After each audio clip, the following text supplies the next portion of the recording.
Bonjour docteur Bérébi, vous allez bien? Bonjour Clara, très bien, merci. Je voudrais dire que je suis particulièrement content de reprendre le tournage de ces épisodes de mon podcast Merci Docteur après cette longue interruption due au Covid-19. Je veux aussi vous dire que je suis fier d'appartenir au corps médical parce qu'il a prouvé pendant cette crise qu'il était à la hauteur. Il a assuré un travail fantastique avec des moyens matériels et parfois humains limités. Et à ce titre-là, il faut leur rendre hommage. Je veux rendre hommage aussi à l'ensemble du personnel soignant, parce qu'il n'y a pas que les médecins, il y a bien sûr les infirmières, les brancardiers, tout le corps médical a fait un travail absolument remarquable. Je voudrais aussi remercier ma communauté, parce que vous êtes de plus en plus nombreux à me suivre sur les réseaux sociaux. Vous avez été extrêmement nombreux à participer à ma story en live du mercredi, pendant tout le confinement. Et j'ai donc décidé de poursuivre, mais à un rythme plus light, à raison d'une story par mois, le premier mercredi de chaque mois. Vous êtes de plus en plus nombreux aussi à écouter mon podcast, Merci Docteur, et à me suivre sur ma chaîne YouTube, Docteur William Bérébi. Donc vraiment, merci à tous.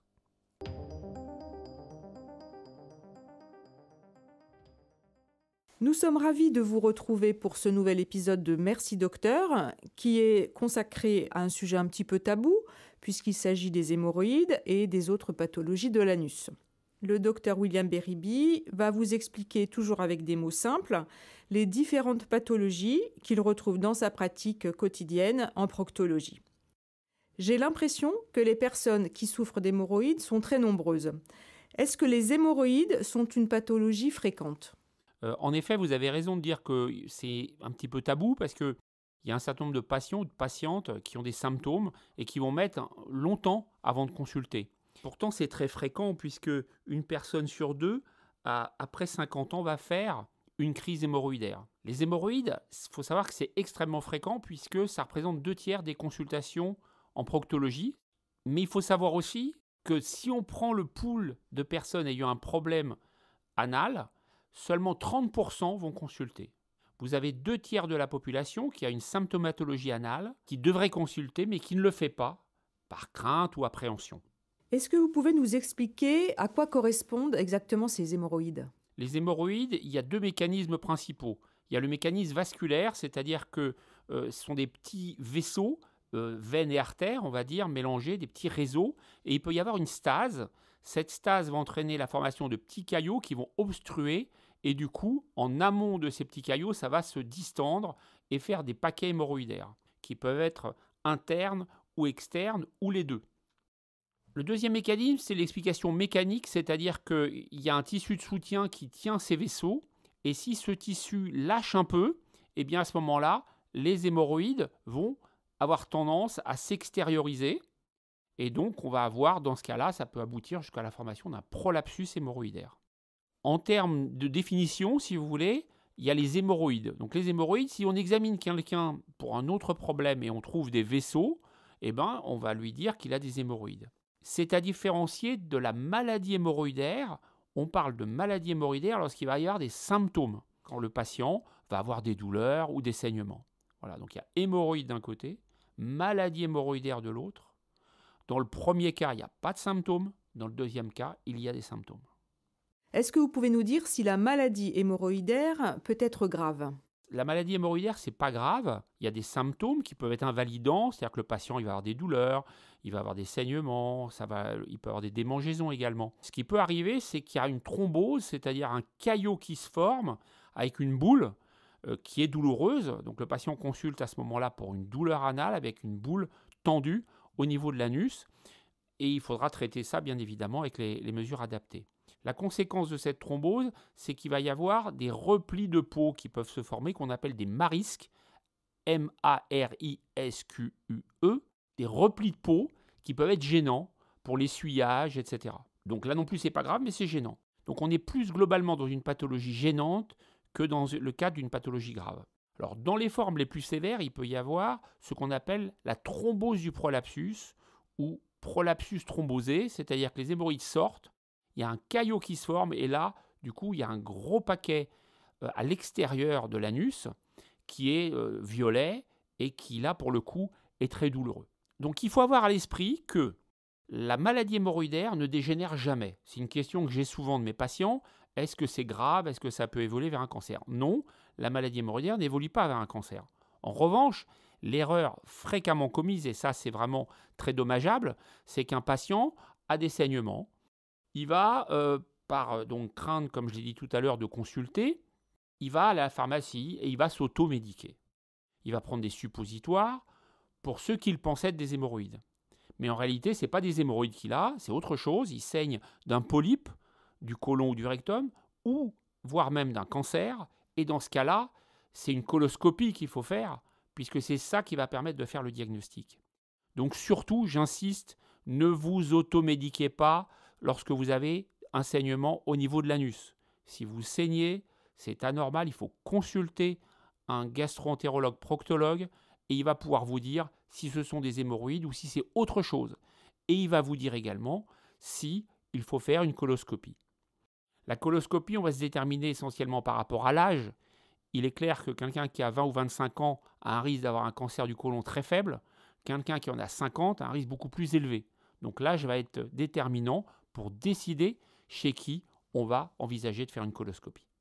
Le cancer du côlon, il faut savoir que ça peut toucher des personnes parfois jeunes. On a l'habitude de penser que c'est après 45-50 ans, mais en fait, ça peut être plus jeune. Moi, j'ai eu 2 patients. Une patiente qui a consulté pour des saignements, et en fait, ce n'était pas des hémorroïdes, c'était un cancer du rectum. Et le deuxième, un autre patient qui avait un cancer du côlon, sans antécédent familial, là non plus, et qui avait 28 ans. Donc, l'âge est indicatif, mais il ne faut pas être aveuglé par l'âge. Et donc, c'est pour ça que pour éviter des soucis, il faut vraiment consulter rapidement et ne pas hésiter à faire une coloscopie. Il y a des personnes qui pensent que c'est contagieux. Est-ce que c'est vrai? C'est une question en effet qui revient souvent, c'est-à-dire que les patients me disent comment est-ce que j'ai attrapé des hémorroïdes. Le mot attraper est très utilisé par les patients. Alors, on ne l'attrape pas, ça se développe, lié au mécanisme que j'ai indiqué tout à l'heure. Ce n'est pas contagieux, ce n'est pas une infection sexuellement transmissible et il ne peut y avoir aucune transmission entre hommes et femmes, ni entre 2 personnes du même sexe.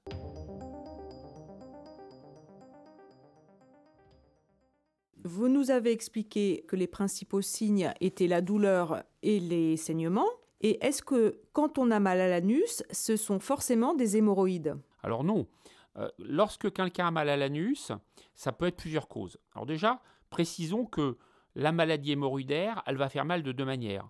Soit c'est ce qu'on appelle la crise hémorroïdaire, c'est-à-dire que le patient va avoir mal au moment de la selle pendant 2 à 4 heures en général, et donc c'est un phénomène de congestion au niveau des hémorroïdes. Et puis, deuxième mécanisme douloureux, c'est la thrombose hémorroïdaire, donc un caillot se forme et ça fait donc cette fameuse boule douloureuse tendue au niveau de l'anus. Donc voilà les 2 mécanismes de douleur au niveau de l'anus liés à la maladie hémorroïdaire. Alors parfois, la thrombose hémorroïdaire peut se rompre spontanément avec un écoulement de sang qui va bien sûr inquiéter le patient. Et dans ce cas-là, ça va le soulager et ça va quasiment régler son problème. Maintenant, en dehors de la maladie hémorroïdaire, il y a plusieurs autres causes, bien sûr, de douleur. Et là, il y a un abus de langage parce que souvent, le patient vient en consultation en me disant « j'ai des hémorroïdes ». Mais en fait, cette douleur, parfois, correspond à autre chose. Alors, il y a plein de causes, mais je vais vous en donner déjà 2 principales. Il y a la fissure anale. La fissure anale, c'est une déchirure, en quelque sorte, au niveau de la marge anale qui survient après un trouble du transit, très souvent. On retrouve un épisode de constipation ou un épisode de diarrhée. Et progressivement, le patient va voir apparaître une douleur liée à une hypertonie sphinctérienne, c'est-à-dire que le muscle anal va être sous tension lorsque le patient va à la selle. Alors là, c'est très caractéristique parce qu'il y a une douleur à 3 temps.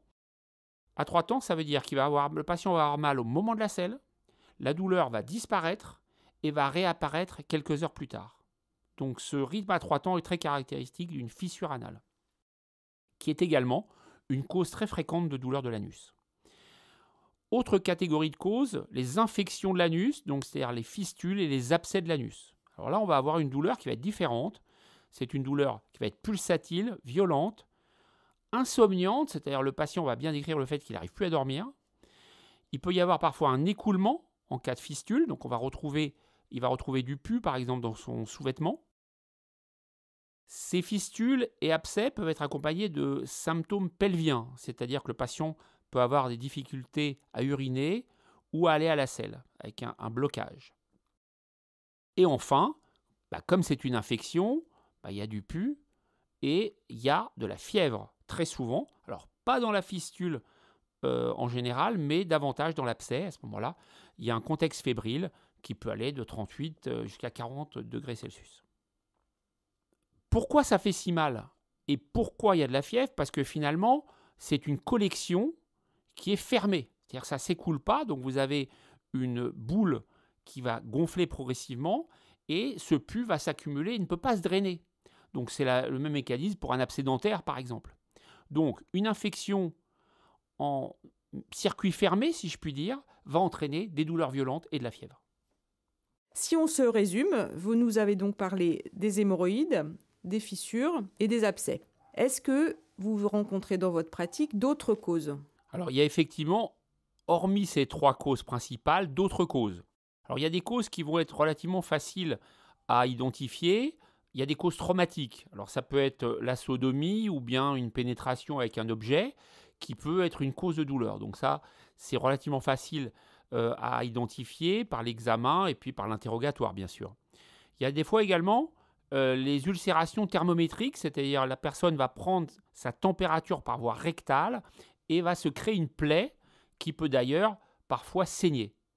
Donc ça se voit un peu moins qu'avant parce que maintenant on prend la température avec des moyens différents, frontal, auriculaire, etc. Alors il y a également 2 autres causes à connaître, les infections sexuellement transmissibles. Alors ça peut être une infection par l'herpès simplex, en général de type 2, et ça va se traduire par une sensation de brûlure au niveau de l'anus, et à l'examen, on va retrouver des petites vésicules qui sont caractéristiques. Lorsqu'on a l'habitude, on identifie ça relativement facilement. Puis en général, on retrouve une histoire d'infection herpétique chez le patient ou chez le conjoint. Il y a également des infections sexuellement transmissibles à gonocoque, et puis vous pouvez avoir un autre germe qui est le chlamydier. Donc les infections sexuellement transmissibles, les IST, donc il faut y penser. Et puis, il y a également le kyste pilonidal. Alors le kyste pilonidal, qu'on appelait avant sinus pilonidal, c'est le fait qu'il y a un poil dans le sillon fessier qui va se retrousser et ça va du coup créer une inflammation au niveau du derme et ça va du coup autour de ça aboutir à la constitution d'une infection avec du pus qui va se constituer. Donc le patient va ressentir une douleur qui va être très progressive, de plus en plus forte au niveau du coccyx et progressivement il va sentir une tuméfaction se développer. Voilà, donc ça c'est une autre cause, mais là on va avoir une douleur qui va être plus progressive, qui ne va pas être brutale.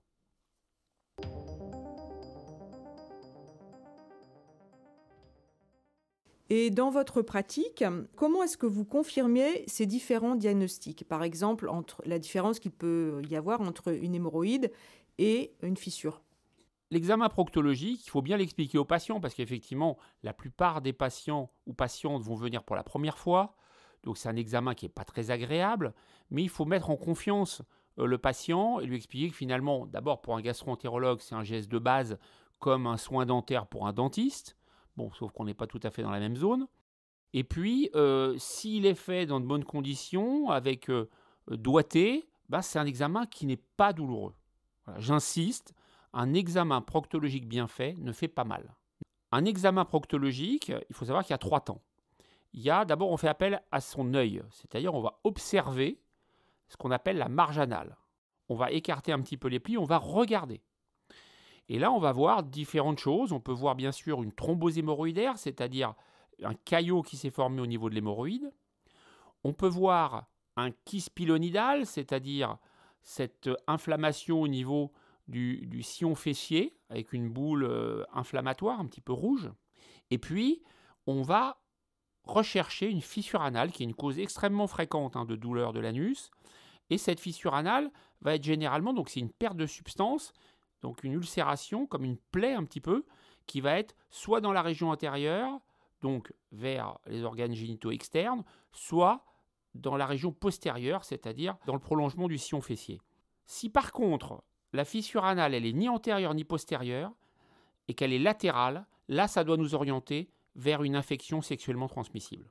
On va également observer un bombement qui pourra être aidé par le palpé, bien sûr, et voir si ce bombement ne pourrait pas correspondre à un éventuel abcès.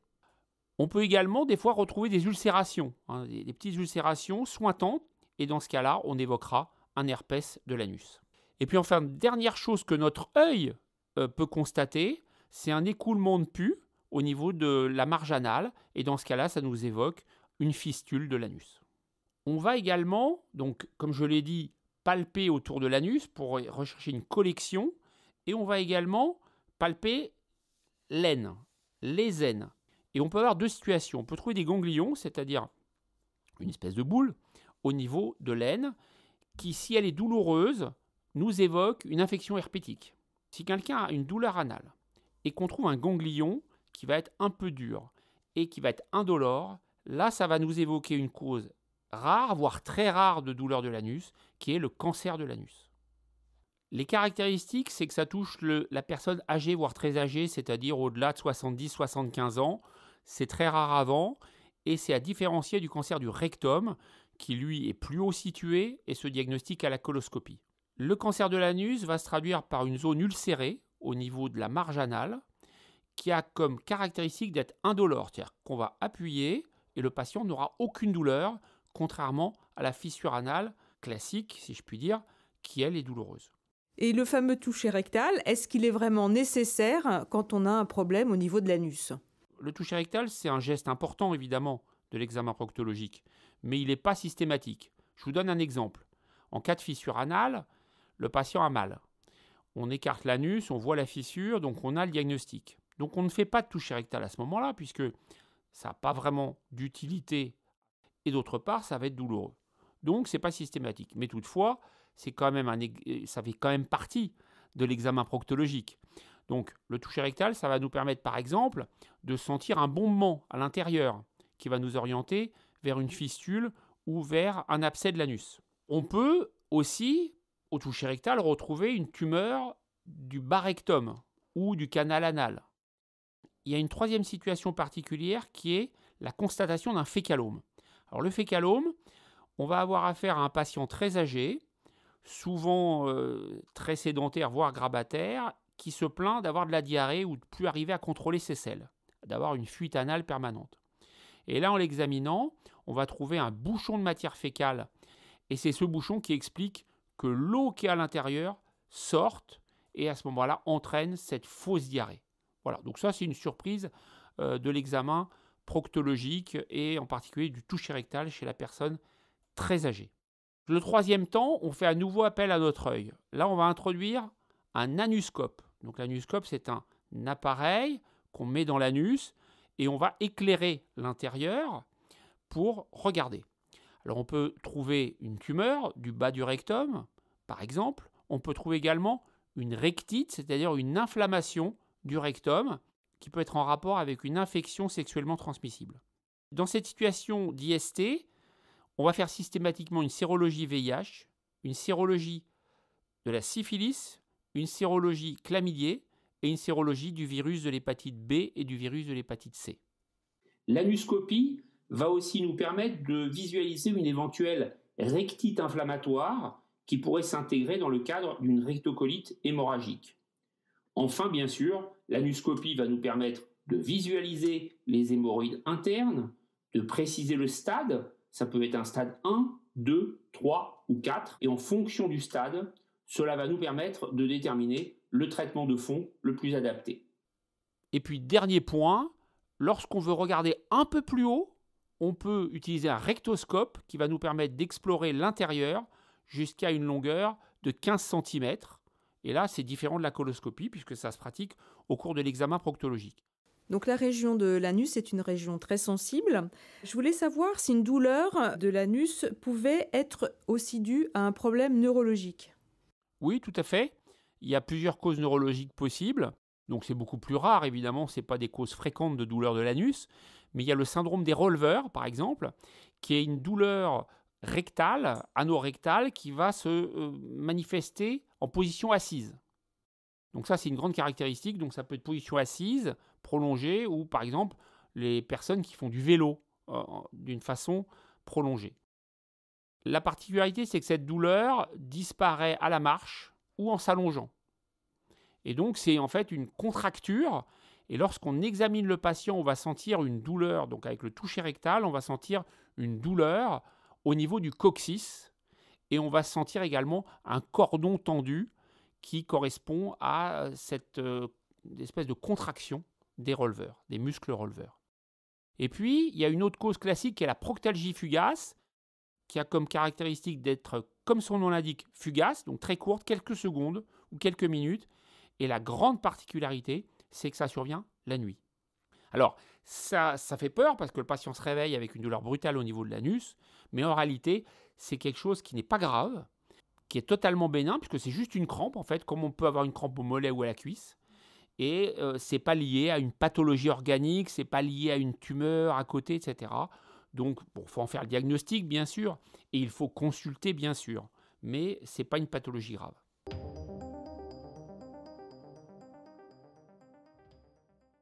Une fois que vous avez fait l'examen clinique et que vous avez diagnostiqué des hémorroïdes, quel traitement mettez-vous en place ?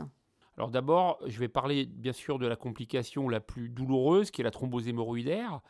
Donc dans ce cas-là, le diagnostic va être très facilement fait et on va avoir deux possibilités pour le traitement. Soit on va exciser, c'est-à-dire on va faire une petite anesthésie locale et on va ouvrir et on va enlever le caillot. Soit on va utiliser des anti-inflammatoires non stéroïdiens. Et éventuellement, en cas de contre-indication des AINS, on utilisera des corticostéroïdes. Voilà, donc ça, c'est relativement simple à traiter et le patient va être soulagé rapidement. Si on revient à la maladie hémorroïdaire proprement dite, donc le patient a des douleurs, des saignements, comment on peut l'aider ? La première chose, ça va être de lui proposer des crèmes ou des suppositoires. Donc ça va soulager, ça va diminuer l'inflammation qu'il a au niveau des hémorroïdes. Deuxième produit utile, c'est ce qu'on appelle les vénotoniques. À raison de 2 à 3 grammes par jour, ça va soulager les symptômes de la maladie hémorroïdaire, donc notamment les douleurs et les saignements. Donc ces produits, donc ces vénotoniques, peuvent être utilisés en cure courte, donc ça n'a pas d'intérêt à les prendre au long cours. On voit parfois des patients qui prennent ça en continu, mais ça n'a pas d'intérêt pratique. Ça peut être utilisé pendant la grossesse, donc c'est très intéressant puisque les hémorroïdes sont une pathologie également de la femme enceinte. Il y a également, parallèlement à la diosmine, il y a le ginkgo biloba qui est très connu et qui peut également être utilisé et qui donne des résultats identiques à celui de la diosmine. Il ne faut pas oublier une mesure importante qui est de régulariser le transit. Parce que souvent, les patients qui ont une maladie hémorroïdaire sont constipés et donc là aussi, il faut les aider pour retrouver un transit plus normal. Alors pour ça, on va leur demander de consommer des fibres, donc légumes, fruits et puis céréales pour avoir un transit plus régulier. Boire également, s'hydrater suffisamment. Et puis, si ça ne suffit pas, on va utiliser un laxatif doux. Donc moi, j'utilise beaucoup l'ispagule, qui est une plante, le psyllium, et qui va favoriser d'une façon douce une reprise d'un transit plus régulier. Pour le traitement des hémorroïdes, est-ce qu'on peut également utiliser les plantes ? Oui, les plantes peuvent avoir un intérêt. Moi, j'ai comme habitude de dire à mes patients que lorsqu'il y a une plante qui fonctionne, j'ai rien contre son utilisation et j'utilise fréquemment, par exemple, l'ispagule ou l'amande poivrée pour d'autres problèmes. En termes de maladies hémorroïdaires, il y a l'amamélis et le petit houx qui ont une utilité, qui existent sous forme de crème ou de comprimés et qui peuvent donc avoir un résultat tout à fait intéressant dans l'amélioration des symptômes. Si je comprends bien, ce que vous venez de nous expliquer correspond au traitement des symptômes. Existe-t-il un traitement de fond des hémorroïdes ? Tout à fait.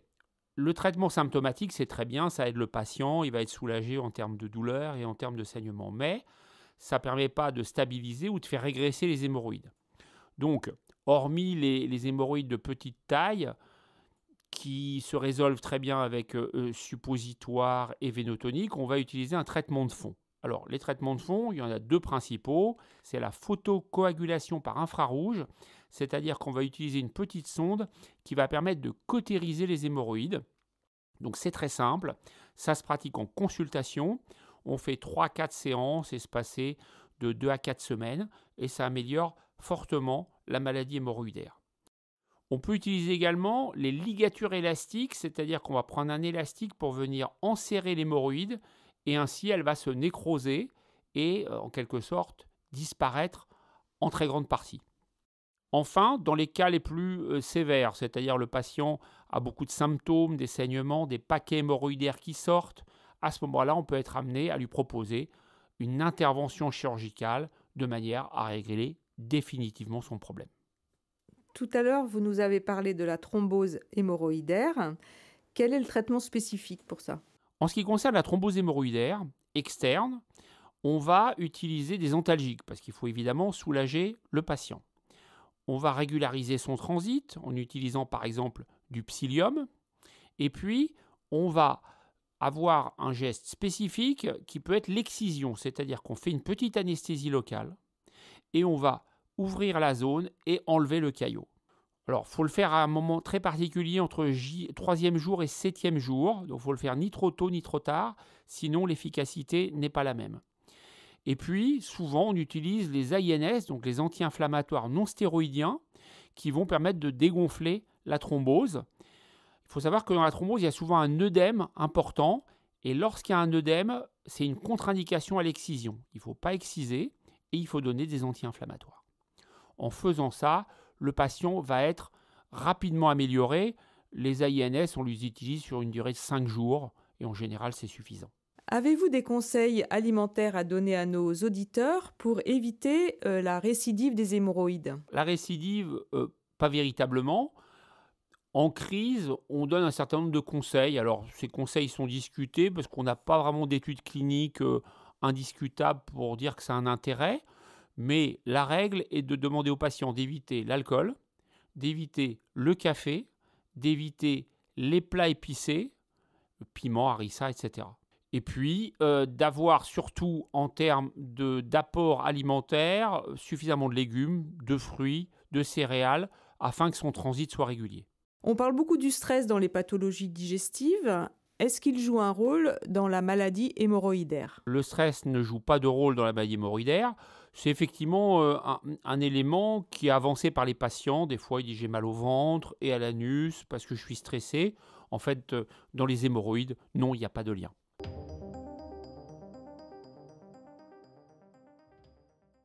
Concernant le traitement des hémorroïdes, vous avez été très complet. Est-ce que vous pouvez nous dire un mot de la fissure anale? Oui, alors la fissure anale, c'est tout à fait un autre contexte, un autre diagnostic et un autre traitement. Alors, on va utiliser là aussi des antalgiques parce qu'il faut soulager le patient. Il faut régulariser le transit parce que souvent le patient est constipé. Donc, on va utiliser ce qu'on appelle des laxatifs de l'Est type Ispagul, donc le psyllium, dont je vous ai parlé tout à l'heure. On peut utiliser aussi des macrogols si on le veut. On va également utiliser quelque chose d'important qui est une pommade anesthésiante, de la xylocaïne en fait, comme le produit qu'on utilise pour faire une anesthésie de la gorge par exemple. Eh bien on peut l'utiliser sous forme de pommade, enfin de gel qu'on va appliquer sur la fissure et ça a un effet intéressant. Également, comme il y a une part inflammatoire importante dans la fissure anale, on va utiliser des anti-inflammatoires, donc des AINS, qui vont permettre de désinflammer et donc de participer à la possible fermeture de cette fissure anale. Lorsque le patient consulte au début, c'est-à-dire au cours du premier mois, on obtient à peu près 70% de cicatrisation. Si le patient attend longtemps, ce qui arrive malheureusement puisque les patients des fois sont réticents à venir consulter un proctologue, eh bien à ce moment-là, le taux de cicatrisation diminue fortement. Dans ces cas, on est souvent amené à envisager une intervention chirurgicale qui consiste tout simplement à enlever la fissure.